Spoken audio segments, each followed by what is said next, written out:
Նախորդ հարցի շարունակությամբ հաշվի առնելով, որ ձեր հոգևորականի իդեալը Նավասարդ Կճոյանն է, ես ուրիշ որևէ անդրադարձ այս պահին չեմ ուզում անել ամենայն հայոց կաթողիկոսին վերաբերելի ձեր պնդումների մեջ, որովհետև դուք Նավասարդ Կճոյաններով եք մտադիր այսպես կոչված ձեր բարեփոխումները իրականացնել։ Իսկ երբ որ ասում եք ես հոգևոր կյանքով ապրող մարդ եմ, ես ինքս հոգևոր կյանքով ապրող մարդ լինելով հանդերձ, ձեզ այդպեսին չեմ տեսնում։ Որովհետև իրական քրիստոնյան չի կարա Սաղմոս արտասանի ու հաջորդ վարքյանին ատելության քարոզանի, մեկին ասեն ինչու չես զոհվել, դու ինչ ես կենթանի, որևէ քրիստոնյա այդքան ատելության որևէ մեկի նկատմամբ որևէ բան չի ասում։ Հիմա հարցին գալով։ Քանի որ այստեղ նորմալիզացվեց պիղծ բառը, ես ուզում եմ ձեզ ասել, որ մեծ հաշվով ձեր կառավարության ներկայացրած ծրագիրը հայկական պետության բովանդակության առումով պիղծ է։ Որովհետև այն պնդումները, որը վերաբերվում են մեր սահմանադրությանը, անկախության հռչակագրին, եկեղեցուն, տարածքների հանձնմանը, իրանք որևէ կապ չունեն իրական հայկական բովանդակության պետության հետ։ Այո, մեր պետությունը իդեալական չի եղել, բազմաթիվ խնդիրներ են եղել եւ մինչեւ ձեզ եւ ձեզանից հետո, բայց չի եղել Ադրբեջանի կողմից պարտադրվող բովանդակությամբ Հայաստանի Հանրապետություն։ Այդ համարակալման հետ կապված իհարկե ելույթում հանդես կգանք, բովանդակային առումով դրա մասին կխոսենք, իսկ հիմա հարցս կոնկրետ ձևակերպեմ։ Ձեր ելույթի ընթացքում ասում եք, որ սահմանադրության փոփոխության հարցը մի բան է, որ ժողովուրդը ձեզ լիազորել է իր ընտրությամբ։ Իհարկե ընտրության լեգիտիմության մասով էլ մեր դիտարկումները կանենք, բայց Սահմանադրության փոփոխության համար պետք էր, որ ժողովուրդը տրամադրեր 2/3 մեծամասնություն։ Ինչպես տեսնում եք, նույնիսկ բարգավաճի մանդատները վերցնելով 3/3 եք ձևավորել, 2/3 չեք ձևավորել։ Ավելին, դուք նույնիսկ ահաբեկել եք ժողովրդին, որ եթե մեծամասնություն չստանանք 2/3 կլինի պատերազմ։ Հիմա ինչպես եք ասում, որ ընտրություններից առաջ ժողովուրդը ձեզ թույլ է տվել, որպեսզի սահմանադրությունը փոխվի։ Նոր սահմանադրության ընդունումը ընդգրկված է մեր նախընտրական ծրագրի մեջ եւ նաեւ որոշակի թվաբանական հաշվարկով, եթե սահմանադրական հանրաքվեում կողմ քվեարկի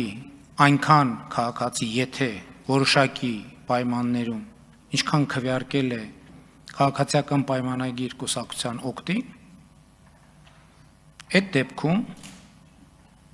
նոր սահմանադրությունը կընդունվի։ Ինչ վերաբերվում է սահմանադրությանը եւ սահմանադրականությանը եւ պղծությանը, եկեք ի վերջո չմոռանանք, որ ձեր առաջնորդը, անձամբ ձեր առաջնորդը 1998 թվականին Հայաստանի նախագահի պաշտոնում կարգվել է Հայաստանի Հանրապետության սահմանադրության կոպտագույն խախտմամբ։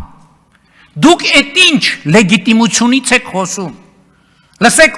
ով լեգիտիմությունից խոսա, դուք ասեք տանձից, խնձորից, մանդարինից, տենց բաներից խոսացեք։ Դուք ո՞նց կարող ձեր լեզուն պտտվի այն քաղաքական ուժը, որի կառավարման օրոք մի հատ ընտրություն չի եղել չկեղծված, տոտալ կեղծիքների միջոցով, բռնությունների եւ սպանությունների միջոցով Հայաստանում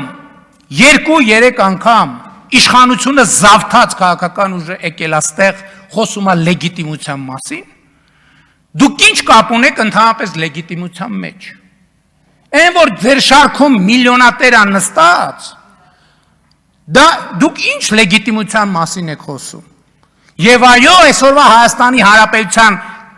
Հանրապետության իշխանությունը լեգիտիմության խնդրեմ ունի այնքան ժամանակ, քանի դեռ Քոչարյանի կլանը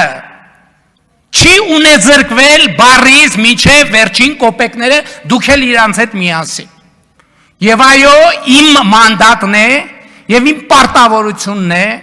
որ Քոչարյանասերժական կլանը պետքա ունեզրկվի օր առաջ, րոպե առաջ։ Եվ ես Հայաստանի Հանրապետության ժողովրդի անունից դա պահանջում եմ Հայաստանի Հանրապետության դատա իրավական համակարգից։ Եկել եք հիմա էլ Բարգավաճ Հայաստանի բանն եք լացում, դարդն եք լացում։ Մեկը լինի ձեր դարդը լացի, դուք ինչ եք եկել Բարգավաճ Հայաստանի դարդը լացում։ Հենա նախորդ հարց տվող падգամավորը բա ինչ ունի, ինչ գործ ունի այդտեղ նստած։ Եթե Բարգավաճ Հայաստանի դարդն է գլացում, հրաժարվեք ձեր վերջին մանդատից, ասեք մենք չենք ուզում, վերջին թե երկու, թե մի, չգիտեմ, քանի հատ։ Արձագանք։ Ձեր մեջի կրկոտ հռետորին մի հատ կողք դրեք, բան եմ ասում։ Կարելի է իհարկե տասնյակ տարիներ բողոքել նախկին իշխանության արած չարածից։ Հիմա այսինքն դուք խնդիր ունեք երկրորդ նախագահի, երրորդ նախագահի օրոք ձևավորված իրականության հետ կամ սահմանադրության հետ,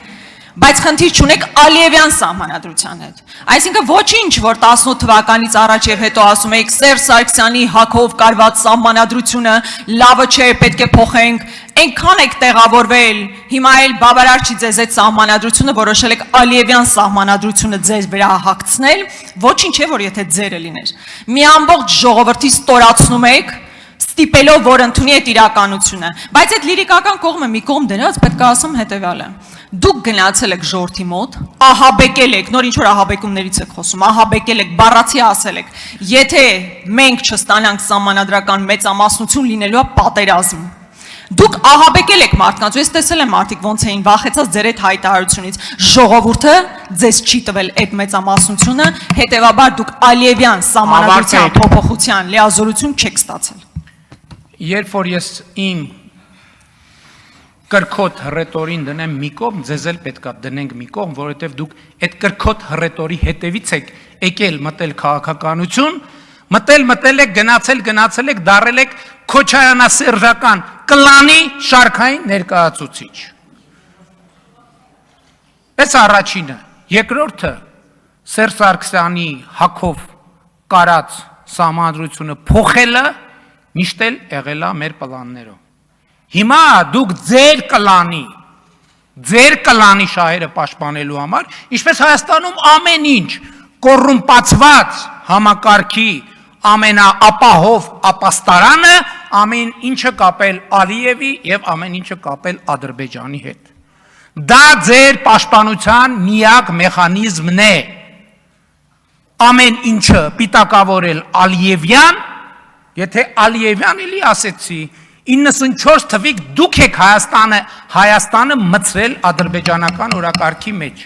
որովհետև 94 թվից ոչ մեկ Հայաստանում ով է եղել, որ տարածքների վերադարձի թեմա է բարձրացրել, ասել, որ մենք պետք է տարածքներ վերադարձնենք։